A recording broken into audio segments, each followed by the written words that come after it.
Seguimos con nuestras lecturas de la historia de las creencias e ideas religiosas de Mircea Eliade. En las lecturas pasadas hicimos un recorrido por los diferentes conceptos e ideas que se encuentran contenidas en los textos sagrados, desde los más antiguos como los Vedas, pasando por las Brahmanas, que dan inicio al periodo brahmánico entre 1000 y el 800 a.C., aunque el periodo brahmánico se extiende todavía más que esto, y finalmente la aparición de los Upanishads aproximadamente en el siglo VII a.C. La revisión de estos conceptos, de sus reinterpretaciones, de sus permanencias también, nos van a permitir tener una idea más clara de cómo el pensamiento y la doctrina india fue evolucionando del periodo védico a lo que será después ya el periodo postvédico, ¿no? Y de cómo se fue pasando de una serie de lo que se denomina las religiones védicas al brahmanismo y finalmente al hinduismo. A esto va a estar abocada esta lectura que sigue. La expansión del brahmanismo y algunos siglos después del hinduismo siguió muy de cerca a la arianización del subcontinente. Es posible que los brahmanes llegaran a Ceilán en el siglo VI a.C. Entre el siglo II a.C. y el séptimo de nuestra era, penetró el hinduismo en Indochina, en Sumatra, Java y Bali. Es verdad que al introducirse en el sureste asiático el hinduismo hubo de integrar numerosos elementos locales, pero también en la conversión de la India central y meridional se dieron la simbiosis, la asimilación y el sincretismo. Antes de la era cristiana, estos misioneros habían logrado imponer ya a las poblaciones arias y no arias locales la estructura social, el sistema cultural y la visión del mundo propios de los Vedas y de los Brahmanes. El paso del brahmanismo al hinduismo se produce imperceptiblemente. Como ya hemos indicado, ciertos elementos específicamente hinduistas aparecían ya en el seno de la sociedad védica, pero al no interesar esos elementos más o menos populares a los autores de los himnos y los brahmanas, no fueron recogidos en textos. Por otra parte, el proceso atestiguado ya en la época védica, concretamente la desvalorización de ciertas grandes divinidades y su sustitución por otras figuras, se prolongó hasta la Edad Media. Indra, este dios védico, conserva todavía su popularidad en la epopeya, pero ya en esta época no es el campeón y jefe orgulloso de los dioses como en otros tiempos. El Dharma, es decir, la ley, es más poderoso que él, y los textos tardíos le llegan a caracterizar como un cobarde.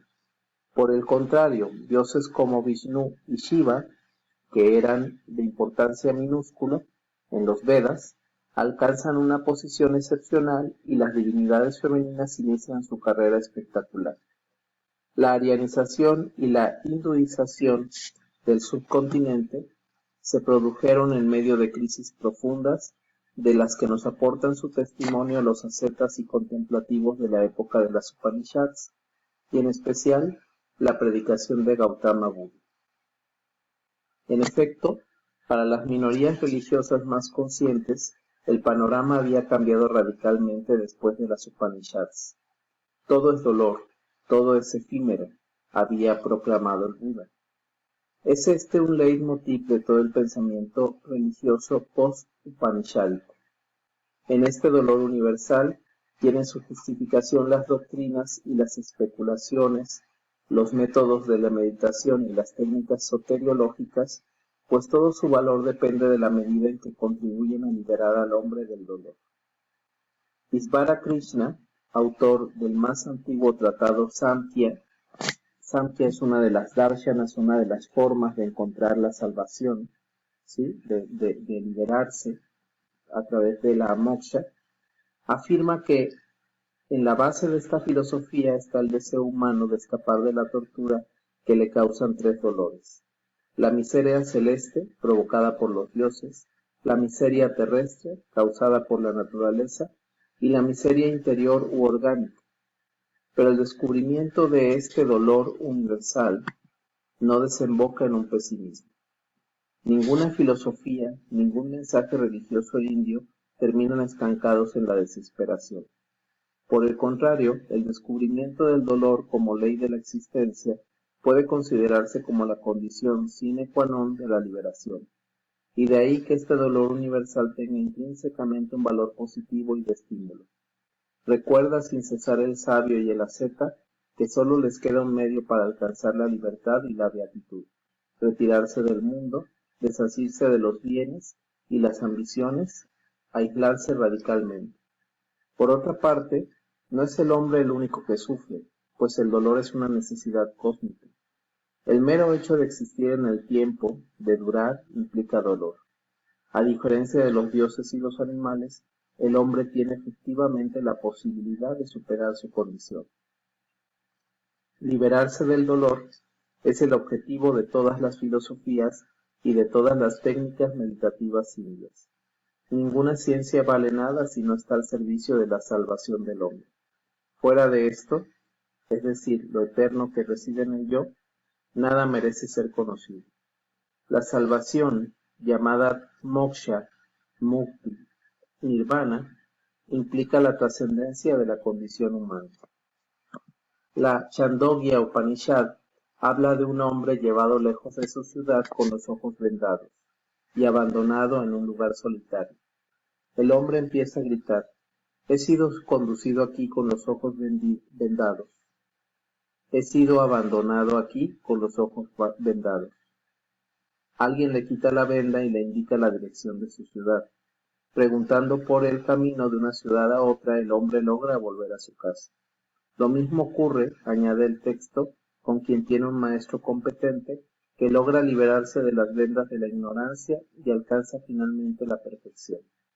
Ciego y desorientado, se ve atrapado en una red monstruosa hasta el momento en que encuentra al que es consciente del verdadero ser, es decir, el Brahman Atman, que se ha liberado de la esclavitud, que es feliz y además está lleno de simpatía hacia los demás. De él aprende la vía del conocimiento y la vanidad del mundo. De ese modo, el hombre que era prisionero de sus propias ilusiones se libera de su dependencia con respecto a las cosas mundanas. Reconoce entonces su ser verdadero y entiende que no es aquel vagabundo desorientado que creía ser. Por el contrario, comprende que aquello que es el ser, eso mismo es él también.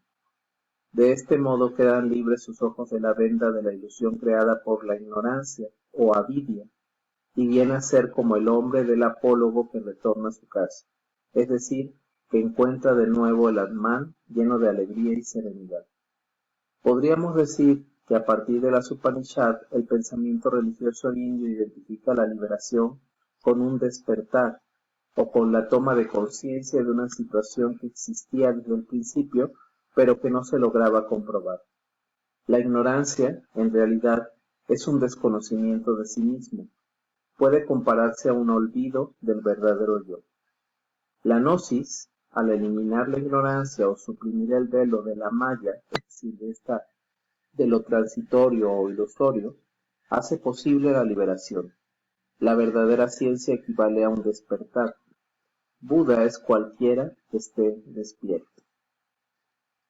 A excepción de las Upanishads antiguas, todos los restantes textos religiosos y filosóficos vinculados al surgimiento del hinduismo fueron compuestos después de la predicación de Buda. A veces es posible detectar el influjo de ciertas ideas específicamente budistas, pero no hay que olvidar que en general todo tratado filosófico indio recoge concepciones anteriores a la fecha de su redacción, a veces muy antiguas.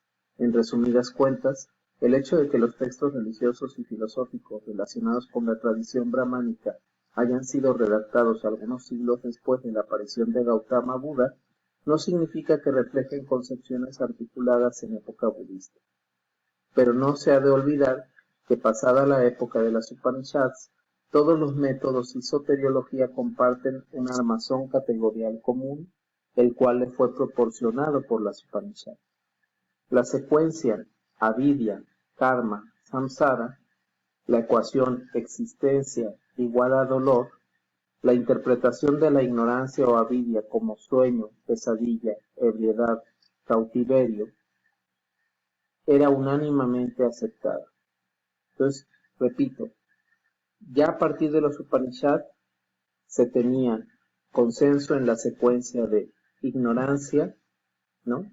O avidia, karma o acción, y samsara, que era transmigración, o la reencarnación, la condena de la reencarnación del alma.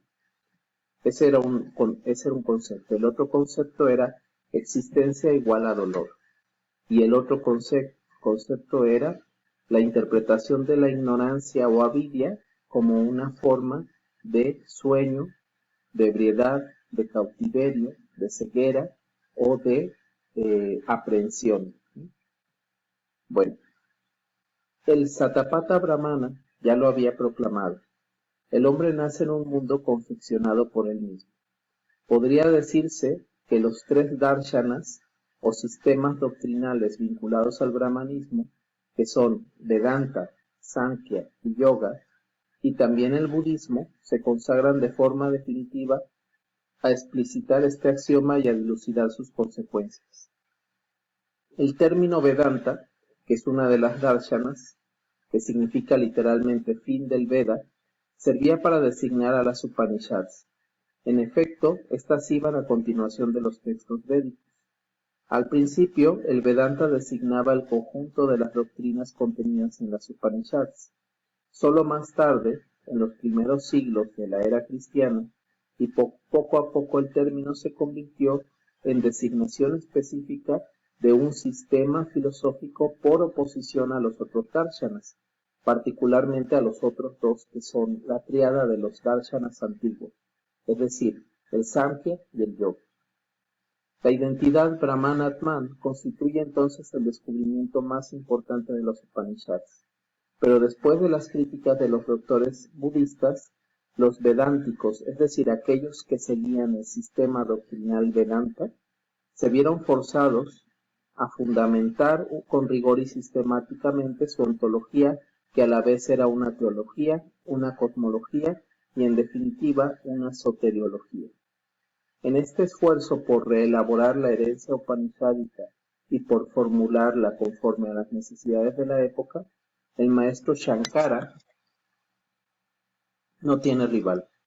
Se puede afirmar que mientras los sistemas filosóficos Samkhya y Yoga quedaron esencialmente establecidos en la etapa que va del siglo IV al V, el Vedanta conocerá su verdadero desarrollo a partir de Shankara.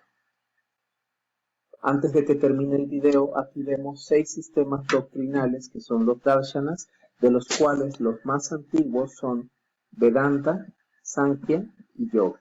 Los otros 3 los vamos a ignorar y no vamos a enfocarnos ni siquiera en la clase en ellos. El Vedanta prácticamente es una explicación derivada del conocimiento de los Upanishads y de la herencia de los Brahmanas. El Sankhya es un sistema filosófico de meditación que permite a través del conocimiento llegar a la liberación. Y el yoga es una serie de prácticas psicofisiológicas o disciplinas psicofisiológicas que permiten llegar al samadhi y a la moksha o liberación. Este es precisamente el personaje Shankara, el maestro Shankara, que es al que se atribuye el Vedanta, que es, digamos, el primer sistema doctrinal que es llevado, digámoslo así, por escrito, que logra crear, digámoslo así, un corpus escrito propio. Los otros dos, que son mucho más complejos, que es el Sankhya y el Yoga, los veremos en las siguientes lecturas.